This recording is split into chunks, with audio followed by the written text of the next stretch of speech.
이번 이제 고정금리 변동금리부터인가요? 21번. 21번, 22번은 이제 고정금리 변동금리에 대한 건데요. 21번을 풀어보겠습니다. 주택저당 대출을 설명한 것이다. 틀린 것은 1번에 변동금리 대출은 사전에 약정한 방법으로 일정한 기간마다 대출금리를 조정하는 방식이다. 맞죠? 그 다음에 코픽스 연동 담보대출도 변동금리 대출 방식이다. 이것도 맞고요. 그 다음에 변동금리 대출은 대출자의 금리 변동 위험을 차입자에게 전가할 수 있으나 차입자의 채무 불이행 위험이 증가하는 문제가 있다. 그렇죠? 그 다음에 시장 이자율이 약정 이자율보다 낮아지면 금리가 내려가는 거예요. 이 고정금리 대출 차입자, 고정금리는 이제 이렇게 고정시켜놔야죠. 대출금리를 이렇게 생각해야 되죠. 이게 시장금리가 낮아지는 건 이걸 낮춰야 되는 거죠. 그러면은 조기 상환할 유혹이 생기죠. 그래서 조기 상환할 유인이 생기는 거고요. 그 다음에 변동금리 대출에 금리 상승 상한이 설정되면 대출자가 더 유리하나요? 이때는 차입자가 더 유리하죠. 그래서 이것은 틀렸습니다. 5번이 틀렸고요. 다음에 이제 22번은 여러분이 봐주시고요. 다음에 넘어가셔서 23번도 한번 보겠습니다. 기출문제. 주택저당 대출 방식 중 고정금리 대출 방식인 원금 균등분할 상환과 원리금 균등분할 상환에 관한 설명으로 틀린 것은 1번에 대출기간 초기에는 원금 균등분할 상환 방식의 원리금이 원리금 균등분할 상환 방식의 원리금보다 많다. 맞죠? 처음에는 원금 균등이 더 많잖아요. 다음에 2번 대출자 입장에서는 차입자에게 원리금 균등분할 상환 방식보다 원금 균등분할 상환 방식으로 대출해 주는 것이 원금 회수 측면에서 보다 안전하다. 그렇죠? 더 많이 받으니까 초기에 더 많이 회수가 되는 거죠.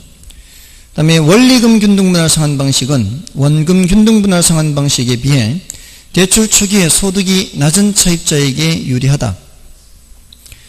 원리금 균등분할 상환 방식이 처음에 부담이 적죠. 부담이 적은 만큼 소득이 낮은 사람한테는 유리하다고 볼 수 있죠. 맞고요. 그 다음에 원리금 균등분할 상환 방식은 원금 균등분할 상환 방식에 비해 초기 원리금에서 이자가 차지하는 비중이 크다. 아까 비중 얘기했잖아요. 비중은 누가 더 커요? 원리금 균등 상환에서의 이자 비중이 더 크죠. 그래서 맞고요. 다음에 다 맞는데 5번이 틀렸나요? 중도 상환 시 차입자가 상환해야 하는 저당 잔금은 원리금 균등분할 상환 방식이 원금 균등분할 상환 방식보다 적다. 자, 이게 중도 상환할 때의 잔금은 누가 더 적어요? 원금 균등이 더 적죠. 원금 균등이 더 많이 갚아 나가는 거니까. 그래서 5번이 틀렸습니다. 나머지 24번, 25번은 여러분 보시고요. 26번을 보겠습니다. 주택담보대출에 관한 설명으로 옳은 것은 다만 다른 조건 동일하고요. 단기금리가 장기금리보다 낮으면 금리 변동 위험이 상환 불이행 위험보다 크다고 가정한다. 자, 이거는 출제 오류를 피하기 위한 항목이다 이렇게 보시면 돼요. 출제 오류를 피하기 위한 표현이니까 별로 신경 쓸 필요는 없고요. 1번에 CD금리가 상승하면 CD금리를 기준금리로 하는 변동금리 주택담보대출의 금리는 반대로 하락한다. 말도 안 되죠. 이게 함께 올라가는 거죠. 다음에 2번에 대출 시점에 고정금리 주택담보대출의 금리가 변동금리 주택담보대출의 금리보다 높다. 대출 시점에서는 고정금리와 변동금리 중에서 이 고정금리가 더 높죠. 그이가 이제 금융기관 입장에서는 고정금리가 더 불리하기 때문이죠. 그 다음에 3번 주택담보대출 금리가 하락하면 정상지인 주택의 수요는 줄은 말도 안 되죠. 금리 하락하면 수요 증가하는 거고요. 그 다음에 대출금리가 고정금리일 때 대출 시점의 예상 인플레이션보다 실제 인플레이션이 높으면 이 소리는 인플레가 많이 발생했다, 적게 발생했다. 이 인플레가 많이 발생했어요. 그럼 누가 손해요? 금융기관 손해죠. 근데 이익이라 해서 틀렸고요. 그 다음에 대출 비율이 높아질수록 주택담보대출 금리는 낮아진다. 대출 비율이 높다는 얘기는 그만큼 대출을 많이 해준다는 얘기 아니에요.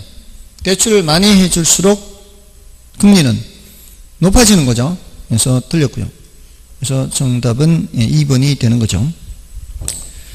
다음은 이제 저당 유동화인데요. 저당 유동화에서는 그 저당 유동화의 개념, 구조, 효과, 저당 유동화를 통해 발행하는 증권, 자, 요런 내용들이 있죠. 자, 그 내용들을 보시면은 일단 저당 유동화의 개념은 뭐예요? 현금화죠, 현금화. 그리고 증권화를 포함한다 그랬죠. 저당 유동화 하면은 머릿속에 이거를 그리세요. 이게 가장 중요하니까요. 이렇게. 그래서 누가 현금화 하는 거요? 여기 1차 금융기관이죠. 1차 금융기관이 갖고 있는 채권을 팔아서 현금을 마련하는 거죠. 그리고 이 채권을 사주는 2차 금융기관도 결국은 자금을 마련해야 되는데 그때 증권을 발행해서 자금을 마련하는 거죠. 그래서 결국은 누구 돈이 넘어오는 거예요? 투자자 돈이 이쪽으로 공급이 되는 거죠. 그래서 투자자 돈이 이렇게 공급되는 이 시장을 2차 저당 시장이라고 하죠. 이 1차 금융기관이 바로 이렇게 채권을 양도하거나 증권을 발행할 수도 있죠. 그리고 원래부터 있던 이 시장을 1차 저당 시장이라고 하죠. 자, 여기가 이제 사입자가 되고요. 여기가 증권 투자자가 되는 거죠. 그러니까 머릿속에 이걸 그려야 돼요. 혹시 여러분들 이 그림을 여러분이 직접 그려보신 적 있나요? 보지 않고. 보지 않고 그려본 적 있나요? 그걸 왜 해? 그딴 거 왜 해? 이러지 마시고. 이게 머릿속에 또 올라야 이게 문제 풀기가 훨씬 수월해요. 그러니까 그 구조를 정확하게 알고 있으면은 머릿속에 떠올리잖아요. 이거 당해서, 닥쳐서 이걸, 그 상황에 부닥쳐서 이걸 그리려고 하면은 시간이 걸리잖아요. 평소에 이거를 머릿속에 그려놓으면은 어떤 표현이 나왔을 때 이게 이 관계인지 저 관계인지 머릿속에 떠올려서 풀면 훨씬 쉽잖아요. 그래서 한번 체크해 본 거예요. 제가 그릴 때 그냥 따라오는 거하고 달라요. 여러분이 직접 그려보는 게. 보지 않고 일단 4개를 먼저 그려놓고 여기 누구 그 다음에 어떻게 이게 제대로 이해를 하는 이제 첫 걸음입니다. 자, 아무튼 현금화 증권화를 포함하는 거죠. 그 다음에 구조는 뭐예요? 구조는 1차 저당 시장과 2차 저당 시장. 이렇게 자금이 공급되는 시장, 몇 차 시장? 자금이 공급되는 시장은 2차 시장, 공급된 자금이 대출되는 시장은 1차 시장. 이렇게 대출이 된다는 얘기는 주택저당 채권이 형성되는 거예요. 대출이 될 때 주택저당 채권이 형성된 주택저당 채권이 유동화되는 것은 2차 시장. 이렇게 채권이 유동화되는 건 2차 시장, 채권이 형성되는 시장은 1차 시장. 대출이 이루어질 때 채권이 만들어지는 거죠. 주택저당 채권이. 그 다음에 이것을 통한 효과, 주체별로 뭐라 그랬죠? 우리나라는 1차 금융기관 때문에 도입됐다 그랬죠. 1차 금융기관의 유동성을 높여주기 위해서 도입된 거죠. 현금화를 더 쉽게 할 수가 있는 거죠. 그 과정에서 대출을 더 많이 해줄 수 있으니까 자가주택 소유 기회가 증가하고요. 투자자 입장에서는 새로운 형태의 증권이 발행이 되니까 포트폴리오 구성이 용이해지고요. 그리고 한국주택금융공사 같은 공기업을 통해서 정부는 주택 경기를 안정화시킬 수 있는, 간접적으로 안정화시킬 수 있는 그런 기능도 있고요. 이런 여러 가지 효과가 있습니다. 다음에 여기서 발행하는 증권이죠. 여기서 발행하는 증권을 MBS라고 하죠. 그 MBS는 지분증권이에요? 부채증권이에요? 이거는 부채증권이죠. 아까 지분금융, 부채금융 할 때 MBS, ABS는 다 부채금융에 속했어요. 자, 이 종류가 여러 가지가 있잖아요. MBB도 있고 MPTS도 있고 MPTB도 있고 CM도 있고. 채권형은 누구예요? 채권형은 MBB. 이거는 모든 권리와 위험을 누가 갖고 있어요? 발행자가 다 갖고 있죠.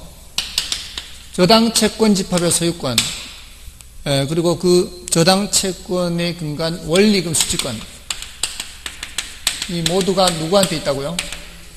발행자한테 있다. 발행자.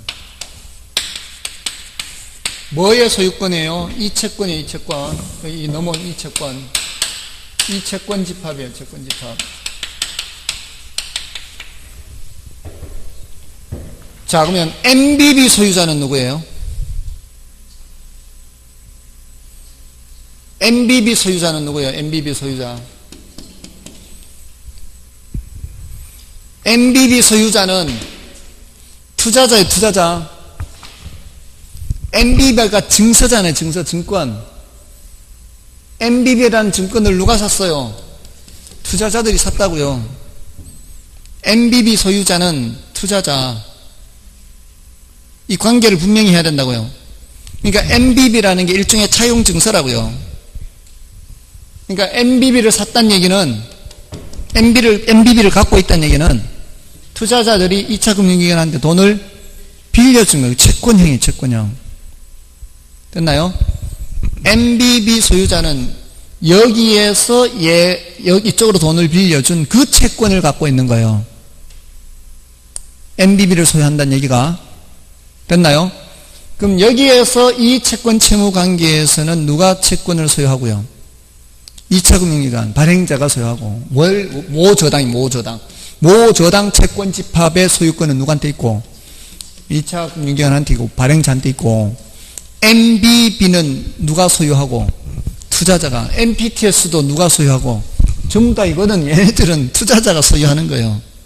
투자자가 소유하는데 그 형식이 얘는 돈을 빌려준 증서를 갖고 있는 거고 이거는 MPTS는 투자자들이 공동으로 이거를 샀다라는 증서를 갖고 있는 거예요.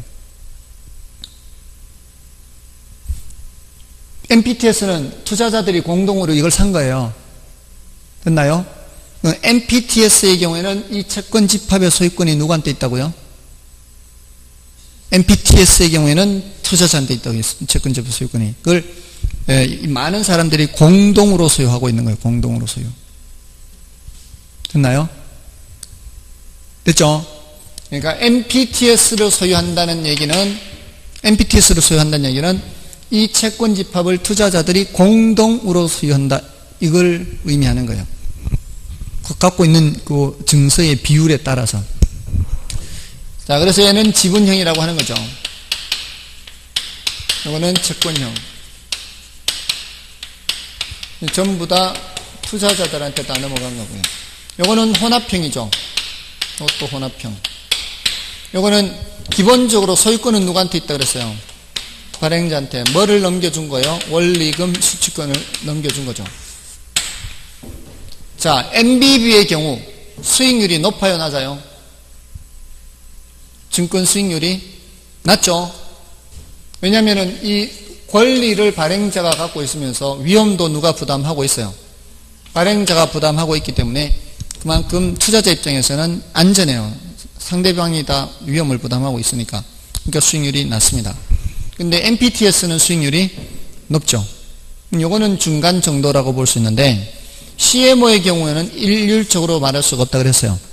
이거는 만기가 다양하게 돼 있어서 다계층 채권 하잖아요. 그래서 만기가 길면 길수록 수익률이 높고 짧으면 짧을수록 수익률이 낮고 짧으면 짧을수록 안전하고 길면 길수록 위험하고 맞잖아요. 선순위 증권, 후순위 증권 원리금이 상환되는 게 순차적으로 이루어지기 때문에 선순위 증권의 신용등급이 더 높다. 이거는 신용등급이 낮다. 이렇게 하고 그 다음에 초과 담보라는 게 있다 없다 이런 얘기 하는데요. MBB는 초과 담보 있어요 없어요? MBB는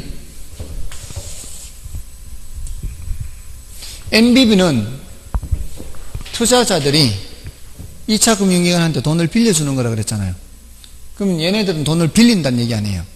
돈을 빌릴 때 이걸 담보로 제공하고 돈을 빌리는 거 아닌가요? 이걸 담보로 제공할 때 채권 집합이 1,000억이면 1,000억을 담보로 제공하고 1,000억 빌릴 수 있나요? 1,000억 못 빌리죠. 700억이나 600억 이렇게 빌린단 말이에요.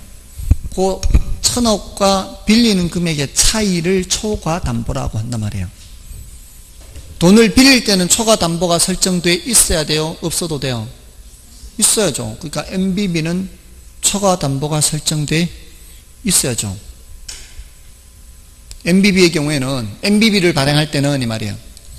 MBB를 발행할 때는 2차 금융기관이 뭐를 설정해 놔야 돼요?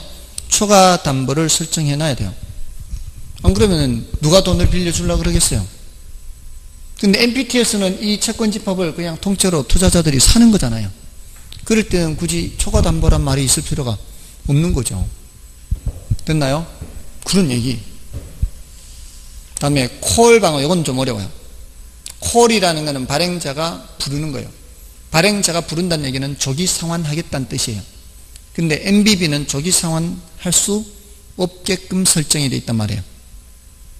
누가 조기 상환하더라도, 차입자는 여기에 조기 상환하더라도 발행자는 투자자들한테 조기 상환을 못하는 거죠. 별개의 채권 채무예요.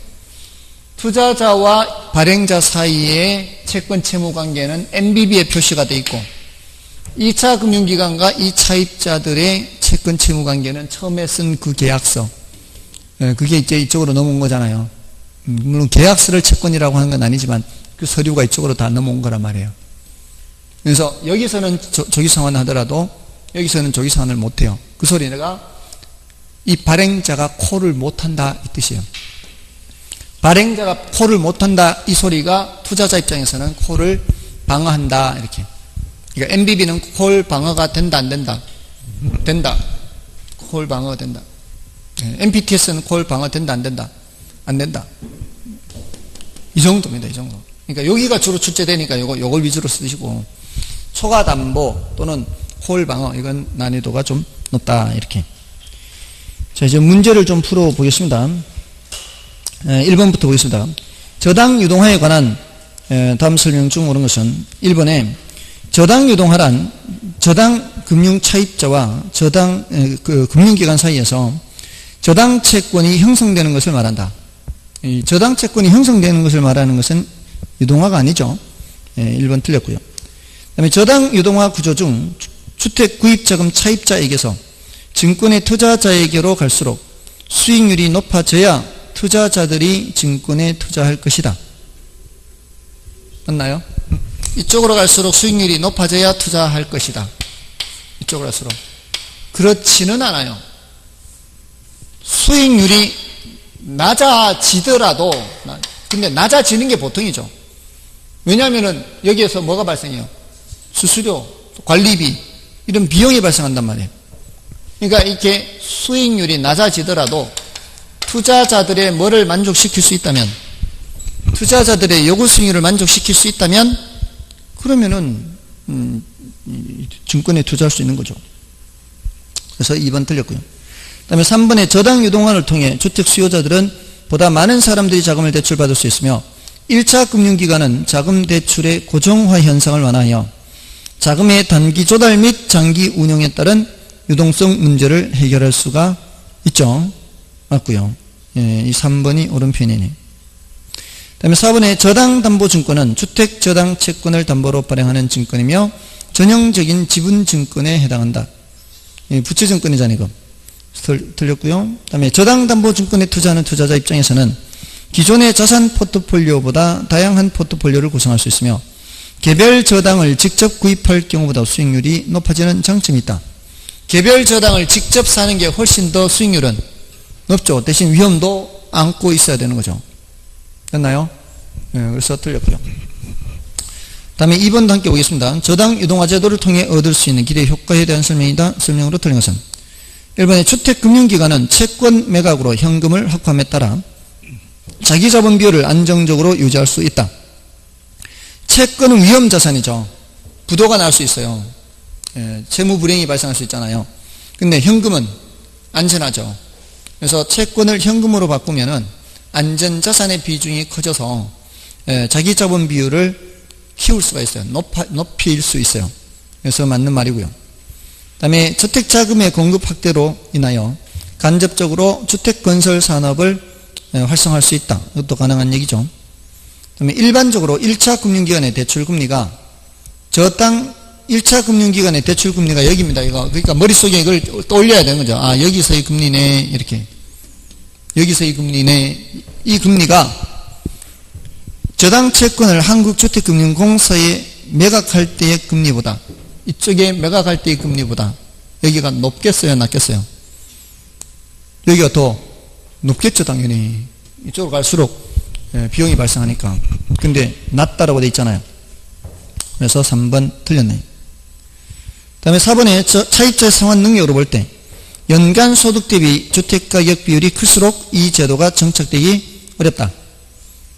자, 연간 소득 대비 주택가격 비율이 바로 뭘 말하는가 하면은 PIR이에요.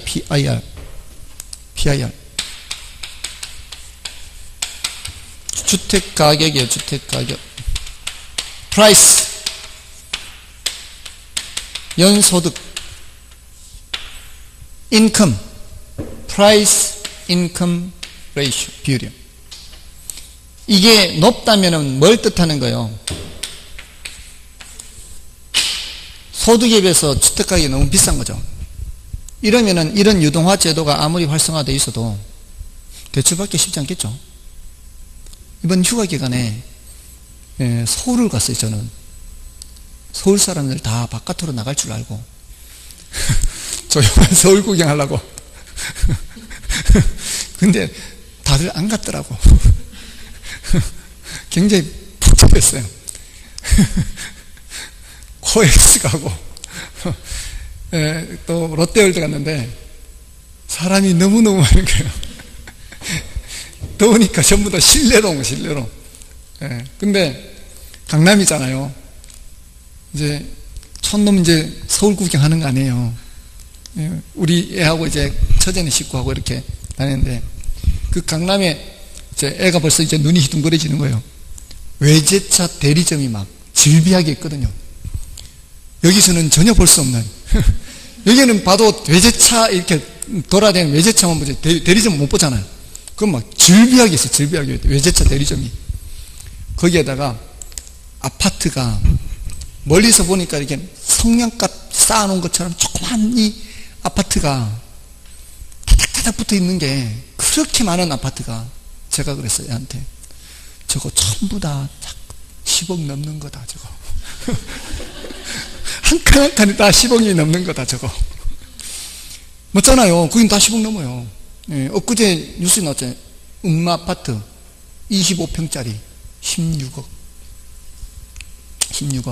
그러니까 우리 집하고 똑같은 평수는 20억이 넘는 거예요. 거기는 20억이 넘어. 거기. 그럼 우리 집 팔아서 그 집 팔아서 우리 집 7채 살 수 있어요. 근데 그게 한두 채가 아니고 막 다다다닥 붙어 있으니까. 또 거기 잠실 재건축한 그 아파트 단지 롯데월드 가다 보면은 아무튼 자 그거 10몇억 해요. 10몇억. 연봉 1억인 사람도 대출받기 쉽지 않습니다. 그런 집 살 때. 그렇지 않겠어요? 정말 쉽지 않았죠. 그러니까 아무리 이런 대출이 이런 제도가 유동화 제도가 잘 돼 있어도 이게 집값이 너무 비싸면 이거 대출 어떻게 받겠냐고. 저 대출 못 받아요. 서울 가면 집 못 사. 그러니까 여기 참 행복하게 잘 살고 있는 거예요. 여기서 세종시에서. 아무튼 그렇습니다. 이 4번 지문의 의미예요. 4번 지문. 슬프죠. 다음에 5번 저당 담보채권의 유동화를 통해 충분한 자금을 확보하기 위해서는 저당 수익률이 투자자의 요구 수익률보다 높아야 한다. 이 저당 수익률이 2차율이라고 그랬잖아요. 이자율, 여기가 이자율. 여기 저당 수익률 여기란 말이에요. 그러니까 이거를 머릿속에 그려야 된다니까요.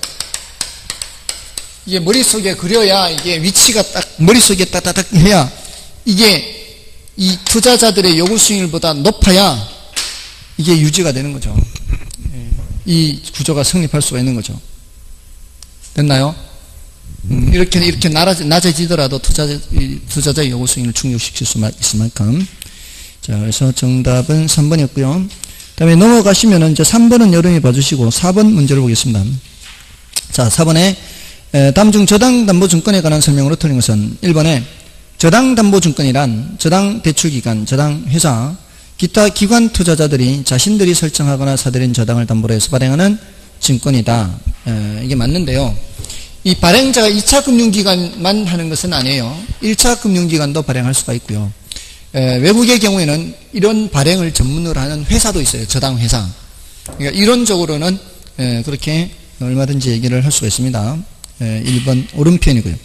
다음에 2번에 저당담보증권의 발행자는 1차 대출기관, 1번에 연결되는 거죠. 및 2차 대출기관이나 저당담보증권의 발행을 전문적으로 하는 회사일 수도 있습니다.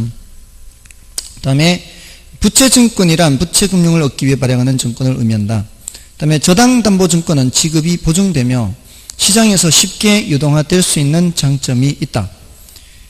이거는 덩치가 작죠. 증권의 형태니까. 채권은, 저당담보채권은 뭐 1억, 2억짜리 크지만 증권의 형태로 가면은 덩치가 작아지기 때문에 유동화될 수 있는 장점이 있어요. 그 다음에 5번에 지분증권이란 지분금융을 얻기 위해 발행하는 증권을 말하며 그 대표적인 것이 MBS이다. 이거 틀렸죠.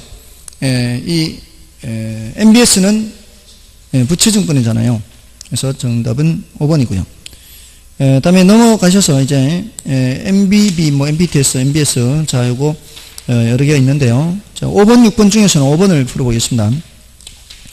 MBB에 대한 설명으로 옳은 것은 1번 MBB는 차입자의 부채 서비스액 현금 흐름이 투자자에게로 연결되지 않는다. 맞나요? 이거는 PT를 생각해야 돼. 패스스루 이거. PT. 이게 PT가 패스스루예요. 지금 이 채권 집합을 투자자들에게 매각한 것이 MPTS 아닌가요? 매각했을 때 이 투자자들이 채권 집합을 공동으로 소유하고 있다는 증서거든요. 이걸 많이 갖고 있는 사람은 지분 비율이 높은 거고, 이 증서를 적게 갖고 있는 사람들은 또 채권 집합에 대해서 지분이 적은 거죠. 그럼 이게 이쪽으로 넘어왔으니까 여기서 원리금을 상환을 하면은 토스 패스 하는 거예요. 뭐만 제하고 수수료만 제하고 그냥 패스 하는 거예요. 그러면 현금 흐름이 쭉 누구한테 연결되는 거예요. 투자자한테까지 가는 거예요. 그거는 MPTS는 현금 흐름이 쭉 연결이 돼요. 근데 MBB는 여기서 돈이 한꺼번에 넘어오면 얘가 한꺼번에 넘길 수 있는 게 아니고요. 얘는 꼬박꼬박 정해진 거 그냥 약속대로 넘겨야 돼요. 여기 채무 불이행하는 사람들이 생기면 돈이 안 넘어오겠죠. 돈이 안 넘어오면 넘길 돈이 없더라도 MPT에서 안 넘겨줘요. MPT에서는 이제 여기서 돈이 안 넘겨주는데 MBB의 경우에는 얘네들은 안 갚아도 얘는 갚아야 되거든. 그러니까 현금 흐름이 연결되지 않아요. 여기서는 돈이 안 넘어와도 얘는 어떻게든 마련해서 돈을 갚아야 되니까 여기서의 현금 흐름과 여기서의 현금 흐름이 별개란 말이야. 별개. 그러니까 현금 흐름이 연결되지 않는 거는 뭐라고요? MBB. 연결되는 거는 MPTS 이렇게. 그래서 1번은 맞고, 그 다음에 2번에 MBB는 모 저당에서 발생하는 현금 흐름에 대한 지분과 모 저당의 소유권 혹은 소유권의 지분을 모두 투자자에게 매각하는 지분형 MBS다. 틀렸죠? MBB에 대한 설명이 아니라 MPTS에 대한 설명이에요. 그래서 2번 틀렸고요. 그 다음에 MBB는 원리금 수취권과 저당권을 투자자에게 모두 이전시키며 MPTS는 원리금 수취권과 저당권을 모두 발행자가 갖는다. 자, 이것도 바뀌어있죠. MBB, MPTS 바뀌어있고요. 그 다음에 MPTS는 발행기관이 주택저당채권을 보유하고, 발행기관이 주택저당채권을 보유하는 건 MPTS 아니죠. 이게 MBB잖아요. 이 발행기관이 주택저당채권을 보유하는 것은. 그래서 이거는 MBB에 대한 설명이고요. 그 다음에 MPTS 수익률보다 MBB의 수익률이 상대적으로 높다. 이것도 바뀌어있죠. 그러니까 전부 다 2, 3, 4, 5번은 MBB 자리에는 MPTS, MPTS 자리에는 MBB 이렇게 해야 옳은 표현이 되겠습니다. 6번은 여러분이 봐주시고요. 그 다음에 7번, 8번 중에서는 7번을 풀어보겠습니다. 저당담보증권에 대한 설명으로 오는 것은 CMO의 투자자는, 자, CMO는 혼합형이고요. 기본적으로 소유권은 누구한테 있다? 발행자한테 있다. 그래서 투자자는 저당채권, 주택저당채권 집합물의 소유권을 보유하나요? CMO의 투자자가 주택저당채권 집합물의 소유권을 보유하지 않죠? 틀렸죠? 기본적으로 소유권은 누가 보유한다? 발행자가 보유하는 거예요. 그 다음에 우리나라에서 발행된 주택저당증권은 대부분 다계층저당채권이다. 뒷부분은 맞아요. 우리나라에서는 주로 CMO 형태로 그렇게. 그 다음에 2번 MBB는 저당차입자의 만기전 변제 위험을 줄이기 위해 일정 기간 저당담보증권의 발행기관이 저당차입자의 만기전 변제에 대해 방어할 수 있는 장치가 마련되어 있는 채권이다. 자, 요거는 틀렸어요. 자, 뭐 때문에 틀렸는 건 잘 읽어야 돼요. 왜 이걸 외워야 되고 이걸 알고 있는 게 좋은가 하면은, 지금 MBB가 아까 콜 방어를 할 수 있다 그랬죠. MBB의 경우 콜 방어하는 건 누가 방어한다 그랬어요? 투자자들이, 발행자들이 와라 했을 때도 안 갈 수 있다 그랬잖아요. 누가 누구에 대해서 방어하는 거예요? 투자자들이 발행자에 대해서 방어하는 게 콜 방어예요. 근데 그 지금 문장은 뭐라고 되어 있는가 하면은, 저당차입자, 얘네들 저당차입자의 만기전 변제에 대해서 발행자가 방어한다 이렇게 되어 있다고요. 그러면 돼요, 안 돼요? 이거는 안 돼. 얘네들 사이에서는 그냥 차입자의 만기전 변제에 대해서 발행자가 방어하는 게 아니다 이 말이에요.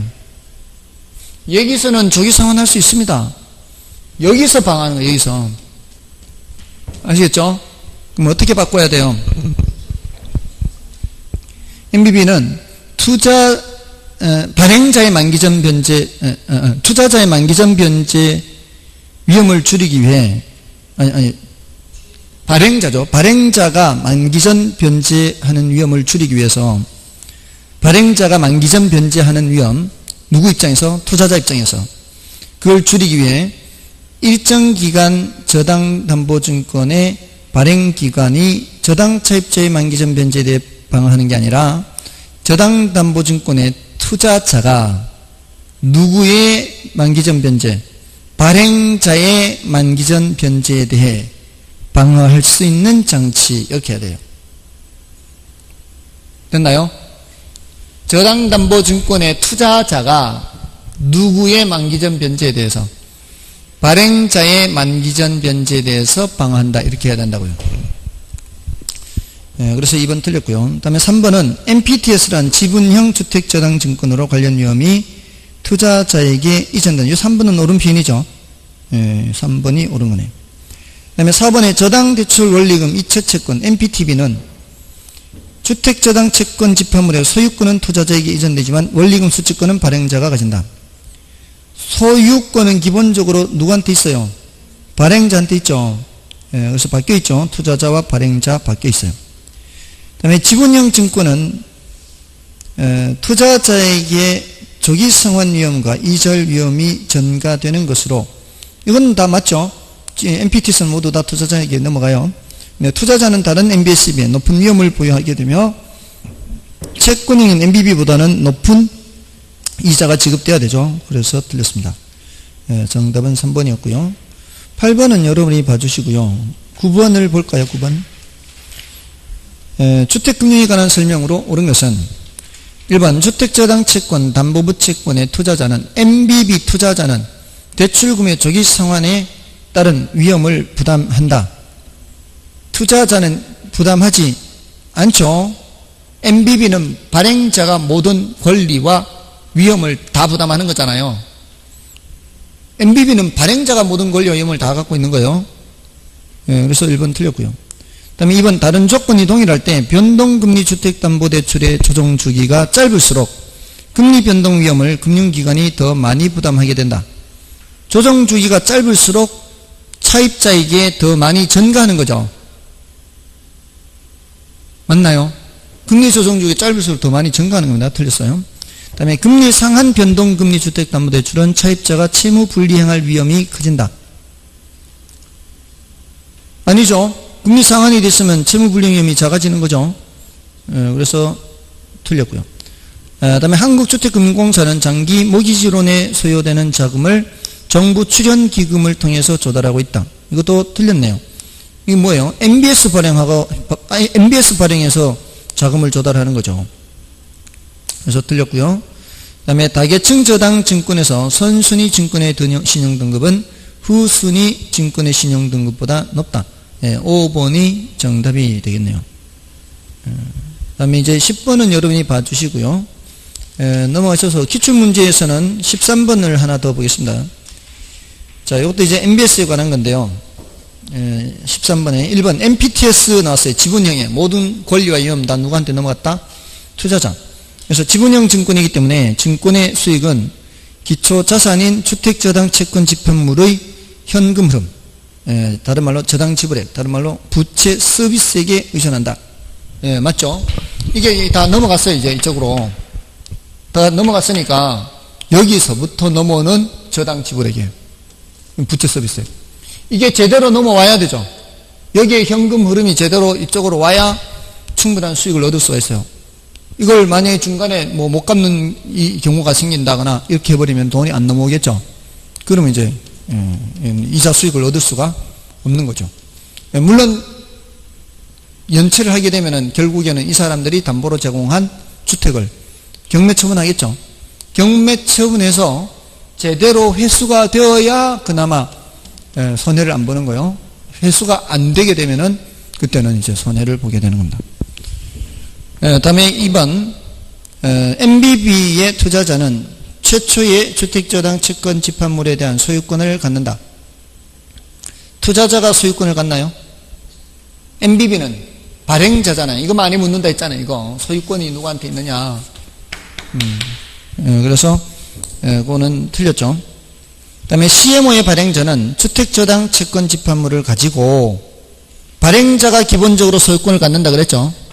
가지고 일정한 가공을 통해 위험 수익 구조가 다양한 트렌치의 증권을 발행한다. 3번은 옳은 말이고요. 그 다음에 4번은 MPTB는 MPTS와 MBB를 혼합한 성격 맞고요. 그 다음에 CMBS란 금융기관이 보유한 상업용 부동산 모기지를 기초자산으로 하여 발행하는 증권이다. 맞죠? CMBS는 커머셜. 그러니까 기초자산이 뭐냐에 따라서 MBS도 있고 CMBS도 있고 SLBS도 있고 오토론 증권도 있고 CARD 카드도 있고요. PFABS도 있고요. 이 다양한 것들이 전부 다 ABS가 큰 말, MBS가 작은 말. 기초자산이 뭐냐에 따라 다른 거예요. 기초자산이 여기는 뭐예요? 여기는 주택저당 채권이에요. 모저당이라고 하는 거, 모저당. 여기는 상업용 부동산 저당 채권, 여기는 학자금 대출 채권, 여기는 자동차 저당 채권, 이거는 신용카드 매출 채권. 신용카드 우리가 사용하잖아요. 매출 채권 발생하잖아요. 이거는 프로젝트 파이낸싱 대출 채권. 이런 여러 가지 것들을 모두 다 ABS라고 하는 겁니다. 자, 됐고요. 자, 자금 조달 방법의 리츠 앞부분까지만 하고 오늘은 마치겠습니다. 몇 문제 안 되는데요. 자, 1번을 보겠습니다. 1번에 프로젝트 파이낸싱에 대한 설명으로 틀린 것은 1번 프로젝트 파이낸싱은 도로, 터널, 항만, 발전시설 등의 대규모 공공사업이 주된 적용 분야이다. 맞죠? 옳은 표현이고요. 다음에 2번은 프로젝트 파이낸싱의 자금 용도는 특정 사업의 목적 대출이다. 그렇죠. 그 사업을 하기 위해서만 이제 대출이 되는 겁니다. 그 다음에 프로젝트 파이낸싱의 금리는 통상적으로 일반 대출 금리보다 낮다. 일반 대출 금리보다 높죠. 이게 이제 금융기관 입장에서는 가장 큰 장점이라고 그랬죠. 3번 틀렸네요. 그 다음에 4번 프로젝트 파이낸싱이란 융자 은행이 대형 프로젝트 사업자금 제공 때 모 회사의 보증 없이 차주인 사업 실행 회사의 자금을 빌려준 뒤 사업 자체에서 발생하는 수익으로 대출금을 상환받는 형태이다. 맞고요. 그 다음에 프로젝트 파이낸싱은 개념상 비소구 금융이라 할 수 있지만 실제로는 제한적 소구 금융이 일반적이다. 그렇죠. 이론적으로 해버리면 너무나 금융기관의 위험 부담이 커지는 거죠. 정답은 몇 번이었죠? 3번이었나요? 그 다음에 2번도 좀 볼까요? 자, 2번에 금융기관이 시행사에게 프로젝트 금융을 제공하고 대출 원리금의 회수를 원활하게 하기 위하여 시행사나 시공사에게 요구할 수 있는 사항으로 틀린 것은, 자, 1번 부동산 개발 사업지를 부동산 신탁회사에 담보 신탁하고 받은 수익권 증서에 질권을 설정한다. 자, 아까 담보 신탁 이런 말 했었죠. 이게 이제 가능한 얘기고요. 자, 이게 그 개발 사업지잖아요. 개발 사업지. 땅, 개발 사업지. 여기 이제 건물 올릴 거 아니에요. 아니, 개발 사업지에 있으면 여기 바로 저당을 설정하면 되지. 이거를 신탁을 하게 하고 그 신탁 증서의 질권을 설정. 아까 담보 신탁이에요. 담보 신탁. 왜 이렇게 할까요? 그냥 여기다 저당 설정하면 되지. 이렇게 신탁하게 하고 여기 신탁, 어쨌든 이제 담보로 잡기는 잡는데 이렇게 하는 이유는 여기에 저당이 설정되어 있잖아요. 만약에 토지에 저당이 설정되어 있으면 이걸 분양을 못해요. 분양을 못해. 대지권을 해서 이렇게 이게 분양을 해야 되는데 저당이 설정되어 있으면 이게 분양이 안 돼요. 그래서 신탁을 하면은 저당은 설정되어 있는 건 아니잖아요. 그러면 이제 분양을 할 수가 있는 거죠. 그러면서도 담보는 이제 확보하고, 그래서 이런 신탁금융을 하게 되는 거예요. 다음에 이번에 시행사와 시공사의 부도 등과 같은 사유가 발생할 경우 사업권이나 시공권을 포기하겠다는 각서를 받는다. 이도 가능한 얘기죠. 다음에 부동산 개발 사업의 자금 지출 우선순위를 정할 때 주로 시행사의 개발 이익이 공사비보다 먼저 인출되도록 한다. 말도 안 되죠. 이건 틀린 거고요. 다음에 시공사에게 책임 준공 의무를 지우는 동시에 PF 대출의 채무를 인수하게 하거나 이에 대한 보증을 제공하도록 한다. 시공사한테 이런 책임을 지우는 거예요. 이러면 은행 입장에서는 안전하죠. 대신 건설사 입장에서는 위험하죠. 이거 보증, 이렇게 프로젝트 파이낸싱에 보증서 가지고 망한 건설사가 있어요. 쌍용건설이라고 옛날에 있었는데 혹시 들어보셨어요? 그 쌍용건설이 제가 알기로는 거기 김포의 검단지구인가 하여튼 거기 무슨 하는데 프로젝트 파이낸싱에 보증 썼다가 이게 분양이 안 되고 이렇게 사업이 안 되다 보니까 이게 이제 부도가 난 거죠, 사업이. 그러니까 보증을 썼던 쌍용건설이 공사하러 들어갔다가 보증을 서야 뭐 일거리를 주니까 망한 거예요. 근데 쌍용건설이 그 당시에 해외에서 일하는 것도 많았는데 그런 것들이 다 이제 무산이 됐죠. 혹시 여러분들 싱가포르에 이런 건물이 있는 거 아세요? 이렇게 배처럼 이렇게 생겨가지고 이렇게 꼭대기에 수영장이 있는 건물 가보셨나요 혹시? 가보시진 않고 보시긴 했어요. 이 꼭대기에 수영장이 있어서 수영장에서 보면은 그냥 낭떠러지 그냥 하늘만 보이는 거죠. 아무것도 안 보이고. 저도 화면만 봤는데 이게 마리나 샌즈베이라는 건물인데 이거를 쌍용건설이 지었어요. 이 건물을. 이게 물리역학적으로 설계는 했는데 물리역학적으로 이거를 시공을 할 수 있는 회사가 없었어요. 전 세계 공모를 했어요. 공모. 이거 건설할 회사 나와라. 다 포기했어요. 쌍용건설에서 했어요. 그것도 공사기간을 27개월 만에 공사기간을 단축해가면서 마리나 샌즈베이 대단한 거죠. 예, 이거 이제 교량 건설할 때 그 공법을 적용했대요. 토목 기술을 건축에 적용한 거죠. 토목 기술을 건축에 적용해서 이걸 했대요. 정말 대단한 사람들이죠. 마리나 샌즈베이 검색되나요? 그새 검색하고 있어요. 공부 참 잘할 것 같아요. 자, 아무튼 그렇습니다. 그 쌍용건설이 부도 났어요. 부도. 아무튼 다음에 5번에 부동산 개발 사업의 현금 흐름을 통제하기 위해서 에스크로우 계정을 운영한다. 맞죠? 에스크로우 계정을 운영해서 입출금을 통제하는 거죠. 그래서 정답은 3번이었고요. 다음에 3번은 여러분이 보시고요. 4번을 풀고 마치도록 할까요? 4번의 자금 조달 방식에 대한 다음 설명 중 틀린 것은 신디케이션이란 부동산 개발 사업을 공동으로 추진하기 위해 일반 투자자들로부터 자금을 모집하는 지분 금융 방식이다. 맞죠? 투자자 모집 방식이다. 이렇게 기억하시라고 했고요. 그 다음에 프로젝트 파이낸싱에서 사업주는 부외 금융 효과로 채무 수용 능력이 제고된다. 맞죠? 프로젝트 파이낸싱에서 사업주는 장부외 금융. 그 다음에 프로젝트 파이낸싱은 물적 담보나 신용에 기초하지 않고 사업의 수익성을 담보로 자금 조달한다. 이것도 맞고요. 그 다음에 신디케이션은 개발 사업의 규모가 작을 때는 사모 방식, 개발 사업의 규모가 클 때에는 공모 방식에 의해 자금을 모집한다. 이것도 맞습니다. 이게 사모가 아름아름 아는 사람들끼리 하는 거죠. 규모가 작을 때는 그렇게 하고, 규모가 클 때는 이제 일간지에 공고해서 공모 방식 하고요. 그 다음에 합자회사 형태의 신디케이션의 경우 개발업자는 유한책임사원이 되고 일반 투자자는 무한책임사원이 반대로 돼 있죠. 개발업자가 무한책임사원, 일반 투자자는 유한책임사원이 되는 거죠. 그래서 정답은 5번이 되겠네요.